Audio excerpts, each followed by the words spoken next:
Hello friends, welcome back to the new video friends. Today guys we are going to talk about guys Oppo phone hotspot setting guys. One by one, step by step guys, I will show you, I will tell you guys how can you on enable disable your hotspot setting, how can you use your hotspot setting, I will show you friends.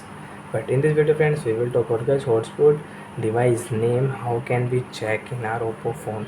Friends, you want to check your hotspot device name and guys you don't know how to check it, so don't worry, in this video I will show you guys.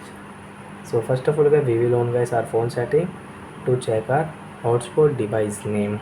Then guys, you can see that there is no any setting to check guys hotspot settings. So guys, how can you check your hotspot device name?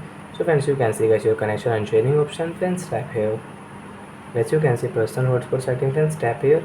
Guys, click on your hotspot setting. So you can see guys your hotspot name is phone Oppo.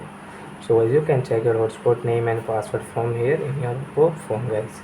So I hope friends you have understood how to check hotspot device name in our Oppo phone. So that's it guys, thanks for watching the video guys. Now we will meet on next video guys with new topic. Before going guys, please go and like the video. Bye.